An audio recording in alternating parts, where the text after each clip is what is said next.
জমিতে থাকা পাকা ধানের গাদায় আগুন ধরিয়ে পুড়িয়ে দিল দুষ্কৃতীরা। আগুনে পুড়ে ছাই 10 থেকে 12 বিঘা জমির পাকা ধান।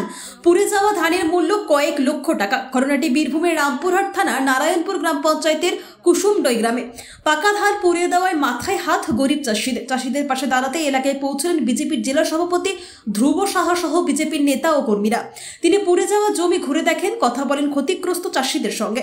পাশাপাশি তিনি চাষিদের পাশে থাকার আশ্বাস দিয়েছেন। ক্ষতিগ্রস্ত চাষিদের অভিযোগ, পাকা ধান কেটে তাদের জমিতেই গাদা করে রেখেছিলেন।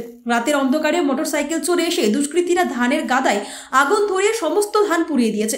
বিষয়টি জানিয়ে রামপুরহাট থানায় অভিযোগ জানানো হলেও এখনো পর্যন্ত কেউ ধরা পড়েনি। এদিকে এই ঘটনায় মাঠে থাকা ফসলের সুরক্ষা নিয়ে আতঙ্কিত এলাকার চাষিরা। পাহাড়ে খেটে খুঁটে যাই, এখানে নিয়ে আসি। এই 1 বিঘা জমি যেটা চাষ করেছি, আমি সন্ধ্যাবেলায় ধানটাও জড়ো করে দিয়ে যায়, নিয়ে তারপরে দেখছি তো সকালে সেম দেখছি আমার ধানটা পড়ে গেছে। আমার 2 বিঘা ধান পুড়িয়ে দিয়েছে। আমার কাকু সুখদেব মন্ডল, জমি ধান পড়েছে 1.5 বিঘা মতো। এই যে এখানে 15 কাঠা। আচ্ছা, ওই 5 কাঠা, ওটা নাই আমার সম্ভব, আর কিছু নাই।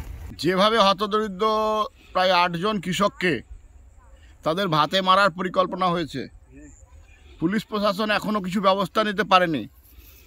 তারা ব্যস্ত রাজপথে টাকা কালেকশন করতে, আর শাসক দলের নেতাদেরকে যেভাবেই হোক নিরাপত্তা দিতে। আমরা হতবাক, এই প্রান্তিক হতদরিদ্র কৃষকদের সর্বশান্ত হয়ে গেল। তাদের মাঠের পালুয়ে আগুন লাগিয়ে দেওয়া হয়েছে।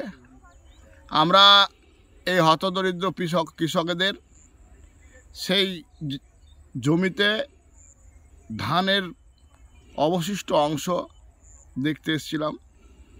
আমরা দাবি জানাচ্ছি এদের ক্ষতিপূরণের এবং প্রশাসনকে তাদের বিহিত ব্যবস্থা গ্রহণ অবিলম্বে করতে হবে।